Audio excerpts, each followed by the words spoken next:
Hi friends आमी पायल आमार रान्नाघरे सकलके स्वागत। आज आमी आपनादेर साथे शेयर करछि फुलकपिर एकटी असाधारण स्वादेर रेसिपि जा आपनारा लुचि परोटा रुटिर साथे खेते पारेन। दुर्दान्त स्वादेर एई रेसिपिटी आमी किभाबे बानाई ताहले चलुन देखे नेওয়া যাক।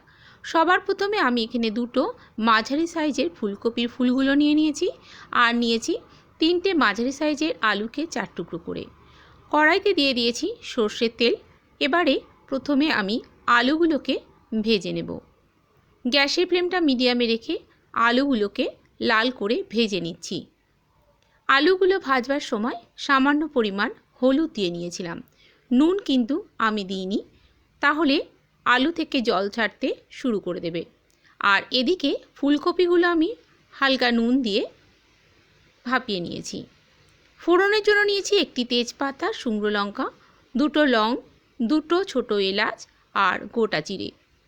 ফোড়নটা তেলের মধ্যে দিয়ে মিডিয়াম ফ্লেমে খুব ভালো করে নাড়াচাড়া করে নিচ্ছি যাতে একটা সুন্দর মিষ্টি গন্ধ বেরোয়। যখন সুন্দর মিষ্টি গন্ধ বেরোবে তখন আমি এর মধ্যে দিয়ে দিয়েছি হাফ চামচ পরিমাণ চিনি। এতে করে কালারটা ভীষণ সুন্দর আসবে।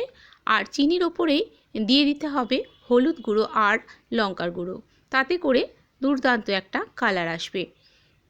এবারে আমি ভাপিয়ে রাখা ফুলকপিগুলো দিয়ে দিলাম। তারপর মিডিয়াম ফ্লেমে ফুলকপিগুলোকে ভেজে নেব। সমস্ত মশলার সাথে ফুলকপিটাকে মিশিয়ে নিচ্ছি প্রথমে, তারপর এটাকে মিডিয়াম ফ্লেমে লাল করে ভেজে নিতে হবে যতক্ষণ না এর গায়ে একটা কালার চলে আসছে। ফুলকপির গায়ে একটা হালকা লাল রং চলে এসছে। এখন আমি দিয়ে দিলাম পরিমাণ মতো লবণ।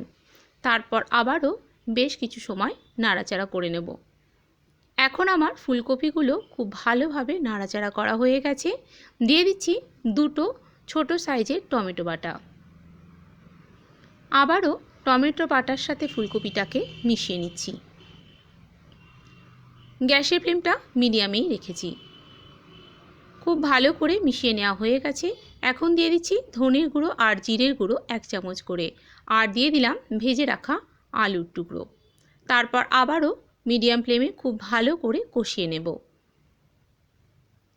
এখন দিয়ে দিচ্ছি 1 চামচ পরিমাণ গ্রেট করা আদা। আদাটাকে দিয়ে খুব বেশি নাড়াচাড়া করা দরকার নেই, এতে করে একটা তেতো ভাব চলে আসবে। আমি নাড়াচাড়া করে নিয়েছি আদাটাকে দিয়ে সামান্য সময়ের জন্য। তারপর এখানে পরিমাণ মতো গরম জল ব্যবহার করলাম। সব কিছু খুব ভালো করে মিশিয়ে নিচ্ছি। তারপর গ্যাসের ফ্লেমটা একদম লোতে রেখে ঢাকা দিয়ে রান্না করে নেব। ঢাকা দিয়ে দিচ্ছি। এবারে আমি 3 থেকে 4 মিনিট পর ঢাকা খুলে নিচ্ছি। দেখুন কত সুন্দর দেখতে হয়েছে। আমি কিন্তু কাশ্মীরি লঙ্কার গুঁড়ো একটুও ব্যবহার করিনি, তাতেও কিন্তু খুব সুন্দর কালার এসেছে। আমি যেভাবে রান্না করলাম আপনারাও যদি এভাবেই রান্না করেন তাহলে আপনাদেরও তরকারির কালার এরকমই সুন্দর আসবে। ওপর থেকে দিয়ে দিলাম শাহি গরম মশলার গুঁড়ো।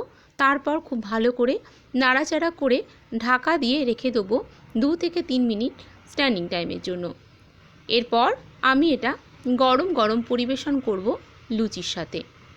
সম্পূর্ণ নিরামিষ এই ফুলকপি আলুর তরকারিটা আপনাদের কাছে কেমন লাগলো? যদি ভালো লেগে থাকে তাহলে লাইক, শেয়ার, কমেন্ট করার অনুরোধ রইল। আজ তাহলে এ পর্যন্তই। আবার রান্নার নতুন কোনো ভিডিও নিয়ে আপনাদের সামনে হাজির হয়ে যাব।